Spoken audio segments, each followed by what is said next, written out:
Joining me now is CNBC contributor FundStrat's Tom Lee. Tom, it's great to have you react to the president and what's happening in the market. So a framework to a deal, no force, all is well now for the bulls?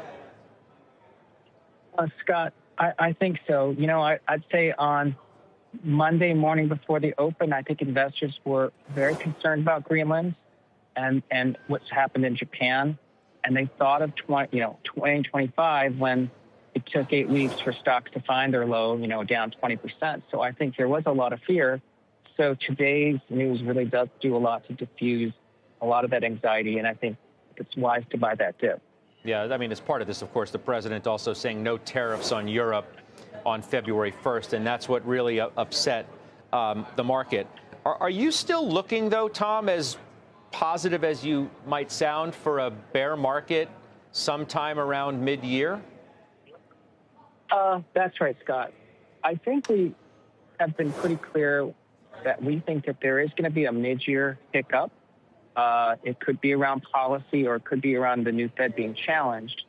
But that's coming from us markets being at a higher level. And I think one of the mistakes people make whenever they hear that commentary is they think it means to go to cash. Now, as you know, we've advised to stay invested and to buy the dip. But yes, there is a lot of good taking place in 2026, but we do have a lot that's already been priced in because of 3 good years of market gains. What dip would you be buying specifically? Well, for instance, I would be buying the dip on companies that have good earnings visibility or a structural reason to be long, because those that got sold yesterday, for instance, they're still the same great company. They were just 10% cheaper. I mean, to me, that's a stock I'd want to buy. The names I'd want to avoid are companies that are in the bullseye of White House policy, because we know last year the White House picked winners and losers. It created problems for healthcare and consulting companies.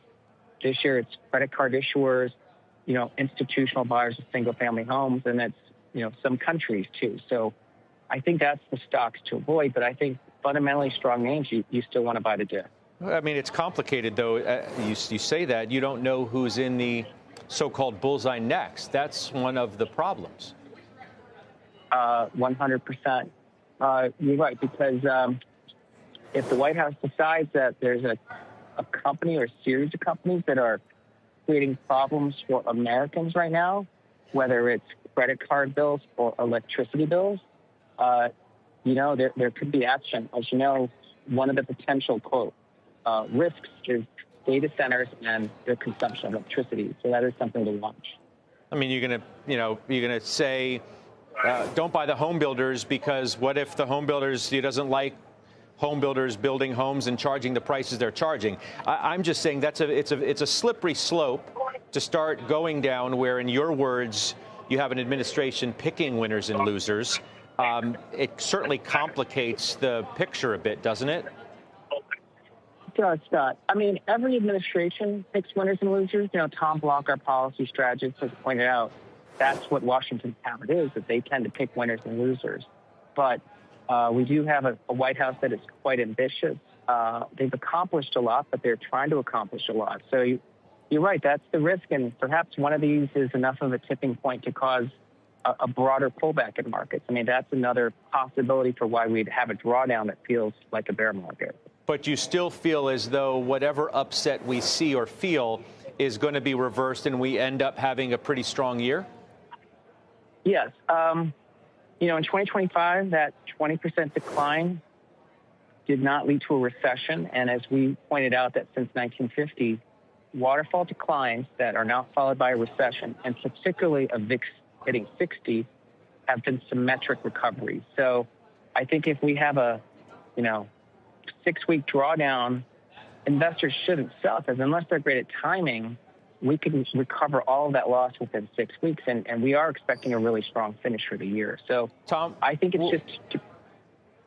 Where does the Fed factor in to all of this? You heard the president with his obvious criticism of the current chair, Jay Powell, and some commentary on where the next chair may come from. How much does this matter to your outlook?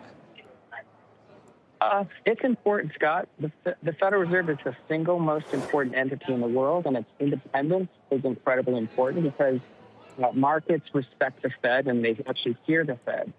So the independence matters. I think the process, and Steve Leisman made some good points, I think we're at odds increasing that it's a Fed that'll be respected because the multiple things taking place at the Fed now kind of limit how the White House can proceed to pick the new Fed chair. And actually, that's probably a good thing.